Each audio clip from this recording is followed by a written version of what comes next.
مستدرک للحاکم کی روایت ہے اور حدیث پاک کا نمبر ہے 7259۔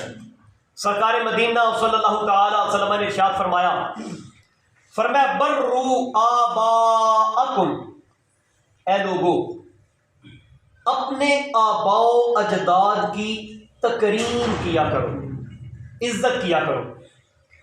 تبرکم ابناؤکم، فرمایا اس کا صلہ مالک کیا عطا کرے گا، ادھر تم اپنے بڑوں کا ادب کرو گے، ادھر آنے والی تمہاری نسلیں تمہارا ادب کریں گی۔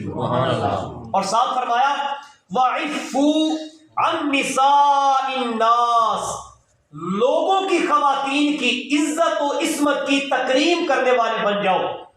تعف نساؤکم، مالک تمہاری خواتین کی عزت و عصمت کی حفاظت فرمانے والا ہوگا۔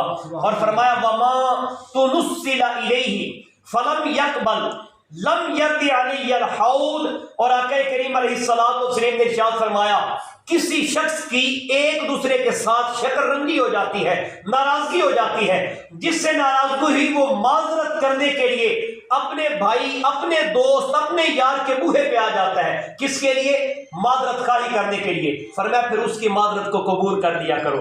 جس نے معذرت کو قبول نہ کیا، فرمایا فلم یقبل لم یرد علی الحوض، جس نے اس کی معذرت کو قبول نہ کیا وہ میرے پاس قیامت کے دن میرے حوض کوثر پر میرے دست ید اللہ سے شربت طہور پانے کا حقدار نہیں ہو سکتا، جس نے اپنے مسلمان بھائی کی معذرت کو قبول نہ کیا۔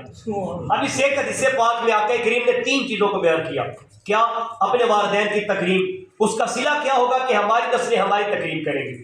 خواتین مسلمان عورتوں کی عزت، عصمت، عظمت، اس کی تکریم، فرمایا اس کا صلہ کیا ہوگا؟ اس کے بدلے میں مالک تمہاری ماں بہنوں بیٹیوں کی عزت کی حفاظت کرے گا۔ اور تیسری چیز آقا کریم نے فرمایا جو تمہارے ساتھ معذرت خواہی کے لیے حاضر ہو تو کیا کرنا؟ اس کی معذرت خواہی کو قبول کرنا، اور خدا نخواستہ بشری تقاضوں کے پیش نظر اگر قبول نہ کی تو فرمایا کل بروز محشر حوض کوثر سے ہماری جانب سے خیر کی امید ہے نہ رکھنا۔